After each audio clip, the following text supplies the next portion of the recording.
Hello everyone, my name is Bjartur, and on behalf of the Technical Committee of aimg, Association of Icelandic Mountain Guides, I'm here to create videos on technical systems which we cover on our hard ice guide courses, Jökla 1, 2 and 3 here in Iceland. These videos are not supposed to come as a replacement for actually doing our courses. It's only so that people can get familiar and practice before they come onto our courses, or to brush off some of their skills after they've finished our courses. In this video we're gonna go through a full set of a crevasse rescue, which includes going down a rope and coming up a rope. That would be part of a self-rescue. We're gonna do a pulley system to pull svankvít out of this crevasse, and the guide has to create a system to pull the client out. So, starting with the basics, we're gonna explain how we would make a 2-point anchor with ice screws. First of all, we need to find quality ice. We're gonna look for ice that's nice and blue. If we have a lot of white ice, sun ice, we're gonna scrape off the white stuff and try to get to more solid ice. It's also good to have the anchor a good distance from the edge, just for personal safety, but also to create a bit of room to be able to do these exercises, these pulley systems and these rescue we're about to do. Thirdly, it's not a bad idea to have a bit of a floating master point, meaning that the anchor would be built somewhere around here and the master point of the anchor would be suspended from the ground. This helps with limiting friction with all moving parts, such as friction hitches like a munter hitch, or all our progress capture devices. So we put the ice screws in perpendicular to the surface of the ice, and we have a bit of a feeling for how good the ice is as we're putting the screw in. It's worth pointing out that glacier ice is usually the best kind of ice we can find out there. The second screw is usually placed around 1.5 screws length or so, and the idea is to distribute the load on the ice a little bit better, but also not to separate them so much that we can't use the standard 120 centimeter slings or so. For adding security, we want one of the screws to have a locking carabiner, while we're fine with the other one being a non-locker. This locking carabiner can then be used as a bit of a shelf in the exercise later, or as an edge support for a guide or even a third person. Here I've found the direction of pull for this anchor, and I'm gonna tie this off with an overhand. This anchor covers all the things we look for when we build an anchor, with not having too much of an angle here between the two anchor points. It's redundant and it's equalized and it's strong enough.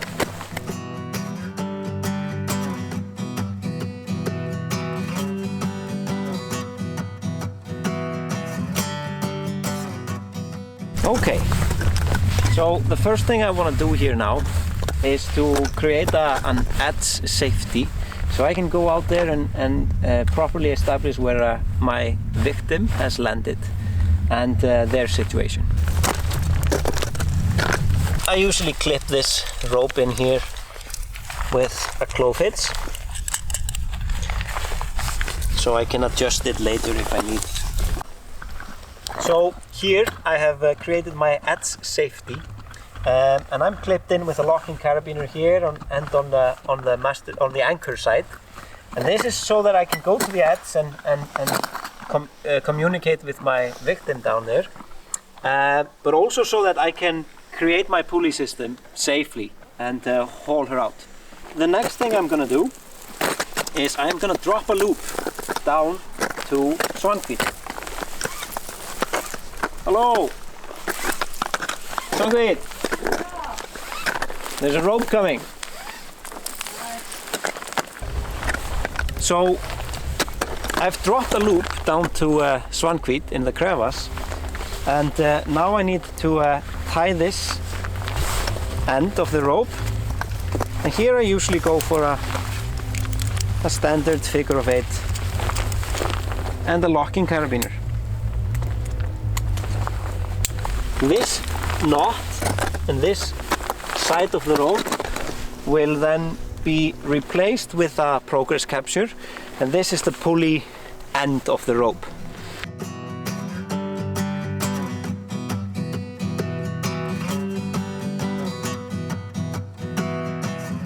So the next part is abseiling, rappelling into the crevasse. And one of the most common ways people make a mistake here is to choose which leg of rope they're going to go down on. As I've said before, here I have my adze safety, and then that means that this leg here is going to be tight the whole time. I can't go up the rope on a tight rope because I wouldn't be able to climb over the adze. I need to go on this leg, which is then the leg we're going to do the pulley system on. The leftover rope here is the material we have to create the pulley system. So here I have my abseiling system. I've extended my belay device from my harness so that I can place my third hand or my prusik here as a backup. The extension is so that this prusik cannot jam into the device and then cause it not to work. One thing I need to be careful of here is having this extended but not too long, not too far. The reason for that is later on I need to be able to put a prusik up here to change this system to my ascending system. And if I extend it so far that I can't reach the rope here above the device, I have a bit of a problem. So just a final check, which is always a good thing to do, is just to check if everything is locked. We have locking carabiners on this. This one is already locked, and this one is locked. So I'm ready to go down.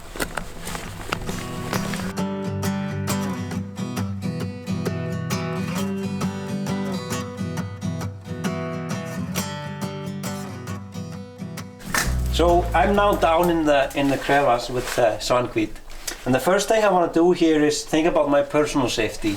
Before I go hands-free on my single prusik, I back myself up with a clove hitch. This clove hitch will stay here all the way while I get myself out of the crevasse as my backup, and I can quite easily cinch it up as I move up the rope. The scenario here is that Svankvít is wedged in a crevasse, so you wouldn't usually land on a perfect bottom like here, so you would be wedged in and you would be uncomfortable. What we want to do here is we want to put a ratchet or a progress capture on Svankvít, and we want to pull her up just a little bit so that she's suspended off this strand of the rope. So the best device here is a progress capturing pulley.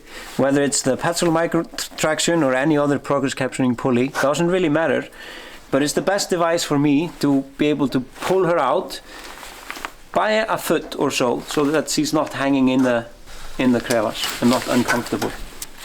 One of the reasons I stopped a little bit above her is actually to create a position for myself where I can pull her out of her uncomfortable situation a little bit easier. So here we already have a 2-to-1 pulley system, and I probably wouldn't be able to pull her out of the whole crevasse, but to pull her up a few centimeters like I'm doing here, it's good enough.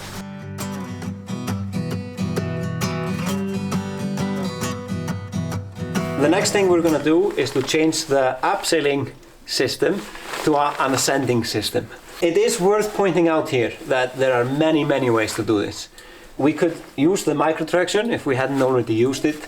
We could change this to a guide mode setup and climb up on the abseiling device. But in this video we're just going to focus on doing it with a standard 2 prusik way. So we can now see what I mentioned earlier, that the abseiling device is extended just the right length now. So I can now reach above and put a prusik on. And here I'm choosing to use one of these pre-sewn prusik cords. But this could obviously, of course, be a homemade one with a double fisherman as well. I'm now going to use my tether. I have this tether here which I've used to extend my my device. So why not use that and clip in up here? And if I go down a little bit,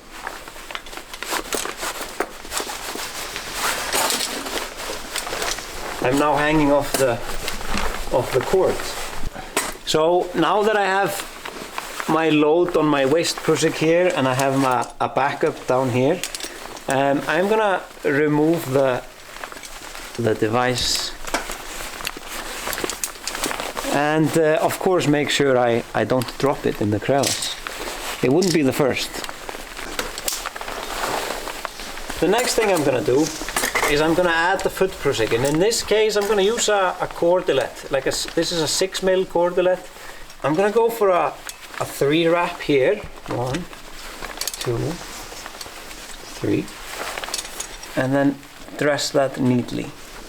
What has worked well for me in the past is to push this prusik up a little bit and then tie this around my boot.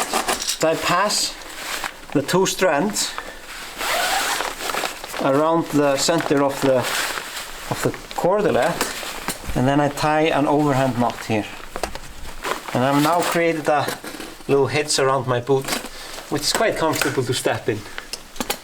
So to ascend the rope, I need to step up, and I need to push my waist prusik as high as I can, and then sit down. Next, I have to push my foot prusik up and stand up.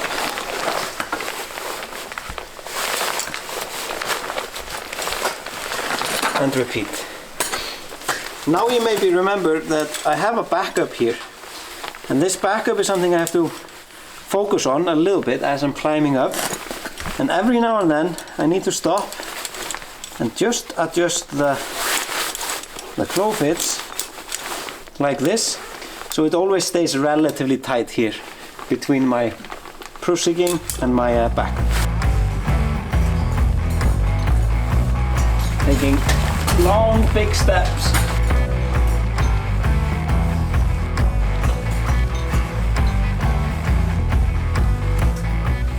Now I have to remember my backup. I've created a bit of slack. Adjust the hitch. This is hard work. So coming over the top now, I want to keep doing it right. Make sure my prusiks are all fighting and that I've adjusted my claw fits down here correctly. With the angle change, this is kind of the trickiest part, I think. Here we go, last adjustment.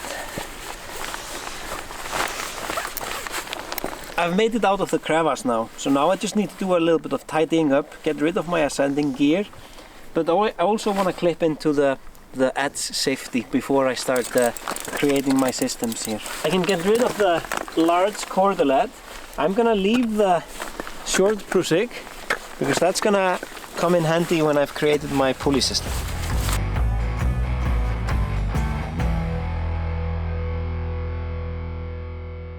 Okay, so now we've made it up and we've cleaned up the system. And the next thing we're going to do is build a pulley system to pull Svankvít out. You maybe already remember that she is on a micro traction down there, so she is on a progress capture. But this progress capture is no longer in my hands. There's still a way for it to fail and me not noticing it. Hair, clothes, or anything can go into the device and it could cause it to not work properly. So I still want to have a system up here that I am in control of, a progress capture system. So it's very important to have a good structure here and not to cross these strands too much. This strand here is my edge safety, as we've covered a few times. This strand is always loaded and it goes down to Svanhvít, and she's essentially hanging off this strand here. The next one is this one here, and that's the other end of the drop loop. So technically this is the 2-on-1 pull. It goes through the guide mode and comes back out here in a set pulley system, which is then a 3-to-1 built on top of a 2-to-1, which gives us a 6-to-1 pulley system. 6-to-1 means I'm technically only pulling 1/6 of Svanhvít's weight in a perfect scenario, in a lab.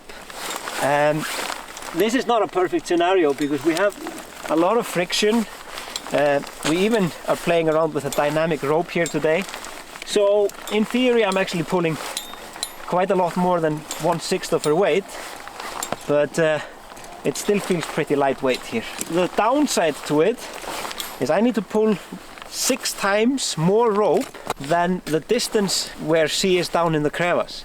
So if she's 5 meters in a crevasse, I'm about to pull 30 meters of rope.